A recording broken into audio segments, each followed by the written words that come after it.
All right, example number 7 is a system where we have two bars that are in parallel, as we call it.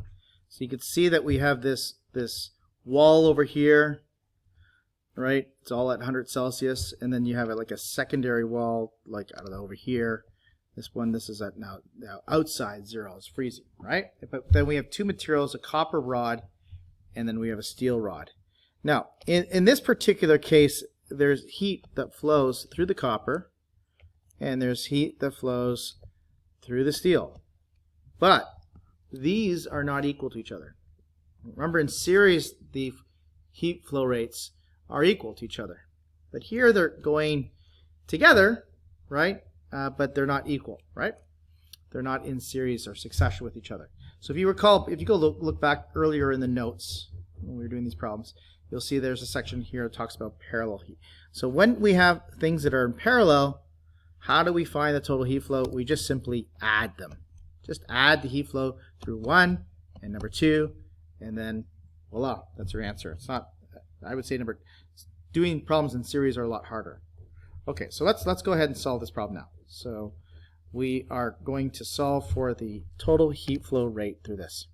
Okay, so I'm just going to jump right straight to solve the problem. Delta Q over T total equals Q over T, the heat flow rate of copper, plus the heat flow rate of steel.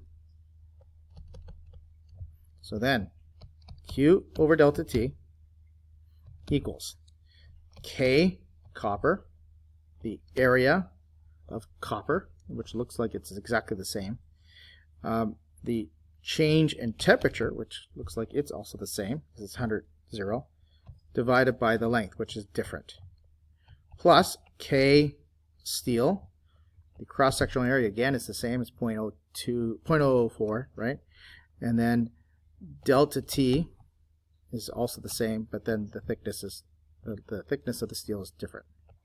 Okay, so actually, maybe just to save calculation so much, like a lot of calculations, we're just going to take out the common factors of A and delta T, and then we're going to have K of copper all over L copper plus K of steel over L of steel. So now we just simply plug in. Our cross-sectional area, if you recall earlier, was 0.0004 meters squared. Okay, remember, area is, well, length times width. In this case, it's 2 centimeters times another 2 centimeters, but we need to put these in meters, so we have meters squared. Okay, then the change in temperature is just 100 minus 0, so it's 100 degrees Celsius. Then we have K of copper. What was that? That was 14 joules over seconds times meters times degrees Celsius. And the other one, by the way, I must write that down before I forget it, is 390 joules over seconds times meter times degrees Celsius. And then the thickness of this. So the thickness of the copper is 0.2 meters, and the thickness of the steel is 0.1 meters. And so then we just have to plug and chug through our calculator, and we will get, I get an answer that is oddly wrong. I don't know why. I'm just trying to see what I did wrong. I'm getting 158.8 joules per second. And I kind of see where I'm making a mistake. It's kind of silly. This is copper, right? That first term. And copper is not 14.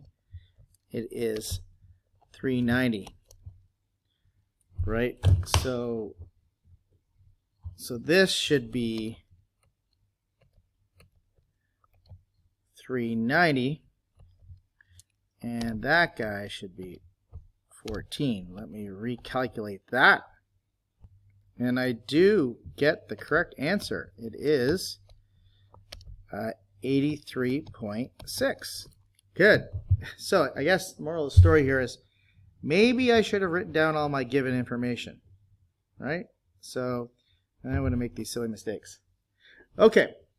All right, that's it for this example.